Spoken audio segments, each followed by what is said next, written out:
Week 4 is now in the books, and we had both good and bad rookie performances. We'll go over a ton of them today. This is a new series on the channel, so please show it your support, share it, like it, comment. Who are some of your favorite rookie performances this past week? But let's go ahead, get this sucker started with Jayden Daniels. Of course, we got to talk about Jayden Daniels. It was a phenomenal performance against the Cardinals. Went 26 of 30. They chose not to blitz him. Ended up being a mistake. They were like, "Oh, we're gonna let the man pass on us," and he passed on him. Went for 233 yards. Had a touchdown. Did also have an interception, but it was one of those where you throw into the end zone. The player doesn't come down with it. Is what it is. I could live with it. He's taking the shot. I'm okay with him taking the shot, especially if he's going to have a 90% adjusted completion percentage. Absolutely insane. Also did it on the ground, 47 yards and a rushing TD. So 2 total touchdowns on the day. Absolutely eviscerated the Cardinals. And this is a team that I'm kind of buying into, that they can win some shootouts with Jayden Daniels, and truly having a great year. He's really helped the run game. Brian Robinson is thriving. Though Brian Robinson, you can make a good argument that he was starting to break out last season, but he is really, really thriving there with Jayden Daniels. So a lot of positive here. Going to give him the thumbs up, and I'm also going to give a thumbs up to Caleb Williams. And it's not a flashy stat line. Went 17 of 23. Ooh. That's good. 81 adjusted completion percentage. That's good. 157 yards. Oh, that's low. Had the touchdown. Had 12 yards rushing. They got the win against the Rams. That was big. That's huge. And you could tell early, like, this has been like the theme with Caleb, right? That early in the game where everything is scripted and just going to plan, and then it all goes to hell because the run game isn't going. You become very one-dimensional. The offensive line begins to struggle. He gets flustered. So not only is he having to get out of dodge when the blocking isn't ideal, but now he's starting to vacate clean pockets because he's not expecting the blocking to be ideal. It was much better in this game. They were able to run the football for one. I mean, Rams, linebackers, what you doing? But they were able to run the football. And really the biggest criticism I have of Caleb coming out of this game is you could still see that there's some he's a little toesy in the pocket when having to go deep. And I think he's rushing a little bit, so it's causing him to, just not be accurate on those deep shots. He went deep 3 times in this ball game, I believe, and didn't hit one of them. Just was off. So it is something to note and something to keep tabs on during the year, see how he develops. But I think this was definitely a positive game for Caleb Williams. But I'm done talking about quarterbacks. Done. I mean, I could talk about Bo Nix, but no one wants to talk about that ugly game, that rain game. Let's talk Olu Fashanu. I just said nobody wanted to talk about that rain game. Let's talk about that rain game. Man, it was, I think this was his debut. He had to come in last week because Morgan Moses getting hurt. And this was kind of the wrong defense to go against because Broncos they've been cooking, and they cooked the rookie. He allowed 5 pressures on 54 passing snaps. Just got beat with speed on the edge. There were times where he would overset and get hit with the inside move. And when you have Zach Allen cross from you, not necessarily cross from you, but on the other side, that can be a problem. And it was a problem.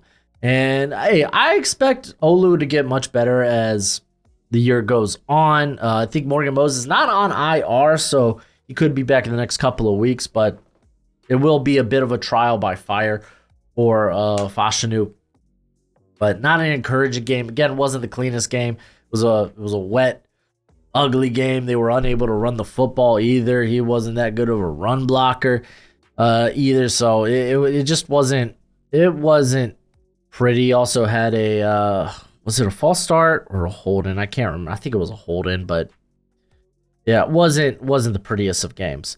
Everybody loves the NFL draft, and I know you want to be familiar with every potential prospect that your team may draft. So I got good news for you. My draft guide is available for purchase. It is good throughout the entire draft cycle, and it updates through the season regularly. You'll get my current evals and rankings on hundreds of different players with player backgrounds and analytics. It also contains combine and pro day numbers, as well as my notes from the Senior and Shrine Bowl. You can purchase it for a one-time payment of $30 on PayPal, Venmo, and now I have the Cash App. Follow the link in the description and be sure to include your email because it is a Google spreadsheet. That is how I share it with you. So please don't make me hunt down your email. Just don't do it. Anywho, it's a great purchase and it's a great way to support the channel. Now let's talk about trial by fire. Let's talk about Tyler Guyton. Didn't have a great game against, well, the Giants, who honestly were kind of outside of Dexter Lawrence. We're kind of struggling to get pressure. KT and Brian Burns were a bit slow out the gates this season, but man, not in this game. They got after it. KT especially, like Kayvon Thibodeau had a big game, and a lot of that had to do with, well, Tyler Guyton. He allowed 3 pressures and a sack on 32 passing snaps. It was just not a great game from the boy here, unfortunately. And a lot of his stuff is mechanical. Like, again, I'm talking like oversetting, not getting maybe necessary depth. He just doesn't know, or just isn't finding that sweet spot in his kick slide. And he's getting toasted for it. He's getting toasted when you're facing speed like Brian Burns and KT, and they're going to make you pay for it. And they made him pay in this game, unfortunately. Did he commit? I think he was flagged 3. Yeah, he was flagged 3 times in this game. So, like, woof. But we all kind of knew, like, if he was going to be the starter out of the gates, it was going to be trial by fire. That's going to be the case. You're going to have to deal with the down games when it comes to Tyler Guyton. But in terms of tools, play strength, movement skills, he's got it. It's just there's gonna be some bad games on there. There's fortunately the case. But I'm done with the bad. I want to talk about the good. I want to talk about the future. Defensive Rookie of the Year, Jared freaking Verse had an unbelievable game against that Bears defense, or Bears offensive line, excuse me. Had 4 pressures, had a defensive stop.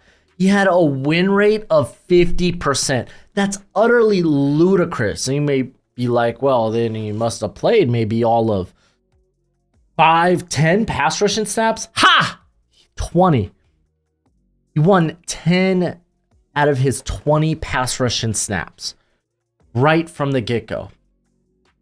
He had himself a day. He was a big part of why the Rams were still able to be in that game. That honestly, that defensive line feasted. Braden Fisk had a good game.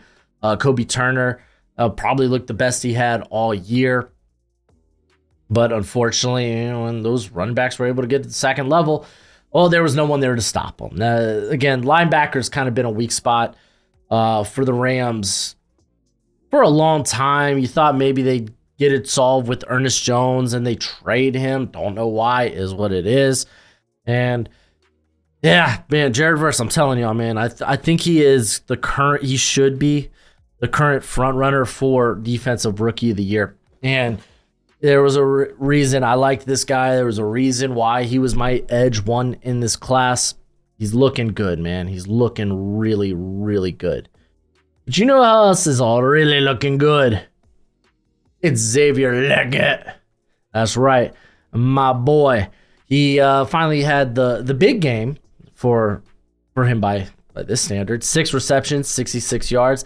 Had the touchdown as well. It wasn't the perfect game. He had a drop where, well, it was a comeback route. No, I think it was a hook route. Regardless, it was along the sideline. He was kind of by himself. He had to drop down to make the catch, and he tried to look upfield to make a move. Ball came down. It is what it is. But outside of that, man, I like that they got him. Not only are they using him on more simplistic routes, so like, hey, you really just got one cut here, like cut and go. or just like plant your foot, explode out of that break. But they're also taking advantage of that speed and power in the run game. He had 2 carries that went for 10 yards, but he picked up like 8 yards on one of them. And you could tell, man, if he was able to just make one blocker miss or one defender miss, that could have gone for like 20 yards. And it was very exciting. You saw the go up and get it, the strong hands. He had a couple of difficult catches. He forced a penalty downfield. I think it was on Cam Taylor-Britt. Cam Taylor-Britt guarded him for most of the game, which, hey, that's a good sign. Cam Taylor-Britt, hell of a good corner in the NFL. But Cam Taylor-Britt had to get a hold of him, and the ball was kind of underthrown anyway, which I think it was picked off, but again, called back because of the defensive hold.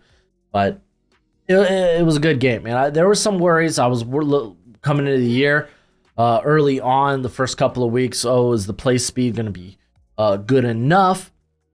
It looked fine in this game. When you're giving him the Debo, or not the Debo, but the DK, the Metcalf route tree, I think that's where he is at his best, and it looked good in this game. Also, we got Nate Wiggins, baby. What a game, man. What a game. This dude was on the field for like 50 snaps, 51 snaps. Irrelevant. When they targeted him, it was essentially a no-fly zone. They only targeted him twice. He allowed 1 reception, 4 or 5 yards. Had the pass breakup. Should have been an interception, but, well, Josh Allen throws at 100 miles an hour. And honestly, I'm just happy that Nate Wiggins didn't break his hand trying to make the catch. But it was a good game for Wiggins, man. He looked impressive against a variety of different defenders or receivers, pass catchers from the Bills. I'm going to pull up specifically the matchups on the night for Wiggins. As Wiggins mainly was running with, well, he was with everybody, man. But there was Matt Collins. There was a couple to Khalil Shakir. There was there was like 2 or 3 with Keon Coleman. I mean, it was a great defensive performance regardless by the Ravens, but freaking Nate Wiggins, he had a big hand in that, man. He looked really good, and already, man, the Ravens are starting to get some profit on their investment in the secondary. I'm sure they don't feel terrible that they weren't able to get a tackle in the draft and they had to settle for Nate Wiggins. Ends up being a good player to settle for. Next, let's talk about Tanor Bortolini. Got his first start, his rookie debut, as I believe Ryan Kelly was out with a neck injury, minor neck injury. So he got the start at center, and you're facing the Steelers. That's a terrifying front. You're taking on a former teammate on that defensive line in Keanu Benton, and he did a hell of a good job. He only allowed 1 pressure on 35 pass blocking snaps. Hell yeah, that's good. Sign me up, man. He was someone I thought was going to go in day 2. He ends up making it to the 4th round, I believe, and probably ends up being the future there. Probably is the future once Ryan Kelly is ready to call it quits, because that's a man that has been injured for much of his career, and while he's been good when on the field, man, when your body starts letting you down, trenches, it is tough to remain in the trenches. I mean, just ask Joe Thomas, man. That dude was like, yeah, nah, you know what? I don't think it's worth playing anymore. Might be the best tackle in the league, but yeah, this Brown team's isn't really good, so I'm gonna get out of Dodge. But Bortolini, a lot of optimism going there, and you can make an argument he probably had and this is really gonna piss Steeler fans off. I think Bortolini might have had the most impressive performance at the center position among any rookie centers in the league. To be fair, I think there's there's actually a few. I forgot about Graham Barton. Graham Barton played pretty well. He's going to be on the honorable mentions But actually, he had a few. I forgot Bo Limmer's in there for Steve Avila, Cedric Van Pran. He got a couple of snaps in garbage time. But I thought Bortolini had a very solid performance. Frazier's been great all year. Don't get me wrong. This game wasn't his game. Like, it was still a solid game, but like a lot of people are going to look at the gaffes. I think he had snapped the ball early one play, and then the other was what was it? I think he just got pushed right into Fields, which forced a fumble. So it wasn't the finest game for Zach Frazier, but Frazier's been really good this season. I don't want to hate on Frazier, but I really just want to like highlight how good I thought Bortolini was in this game, considering the players that he had to take on. Next, I'm going to talk about T'Vondre Sweat. Listen, I unfortunately had to watch the Dolphins last night. Being a Dolphins fan, fins up. Sometimes it hurts. Right now it's hurting all the time. But Sweat was very phenomenal. He was up to the task, especially in the run game. That was probably the most notable, as he showed to be, hey, I may be big, but I can play sideline to sideline. And when this team wanted to go, when the Dolphins wanted to go into their wide zone, Sweat was there making plays, 3 defensive stops. Ended up getting 2 pressures on the game as well, though the pass rush win rate wasn't nearly that impressive. They were really trying to get the ball out real quick with Huntley, as they should. Don't know if we'll see Tua this year, or Tua again, I should say, this season. But Sweat was good, man. 6 tackles. He's exactly what they thought they were getting, a guy that can push the pocket as a pass rusher, but he's going to be that space eater, and he's going to be disruptive to the run game, and he was very disruptive last night against the freaking Dolphins. Freaking Dolphins, man. And finally, I do want to stick with Monday night and talk about Terrion Arnold, because it was kind of an up and down, I guess. Not really. I thought he played really well. He was targeted 6 times and allowed 3 receptions for 18 yards. He had a pass breakup in there. He had a really strong first half. In the second half, he started getting flagged here and there. Honestly, I think a couple of those probably ref could have just held them. The flags were aplenty in that Seahawks-Detroit game. Like, for both sides. You had Devin Witherspoon and you had Carlton Davis getting flagged on very bad calls. Again, officiating, it hasn't been good since the 1900s, so kind of is what it is. But Arnold, I thought this was a step in the right direction from your first round rookie corner. He looked exceptionally solid. Matter of fact, I think Rakestraw got some snaps last night too. You just go take a quick gander at that, because you had some guys out for the Lions. Let's see how Rakestraw did. Oh, he only played 1 snap. Okay, that is what it is. Never mind. Let's take that. Let's chuck that. All right, let's talk about some of the honorable mentions here. Again, I can't hit up everybody. I try to include as many new names as I can every week. If I missed a name, you let me know in the comment section below. Bucky Irvin, he's finally taken on half of the workload there in the backfield. I think he's looked much better than Rachaad White, and I think it's sooner rather than later he's going to take up a majority of the volume in that backfield. And then Malik Neighbors just continues to do Malik Neighbors things. He did end the game with a concussion. Hopefully that won't keep him out of next week's game or this week's game. You've got Brian Thomas Jr. Should have had a bigger game than he did. He went for like 80-some yards and a touchdown. Should have been 140 yards and 2 touchdowns. Trevor Lawrence just been inaccurate. Just hasn't been good.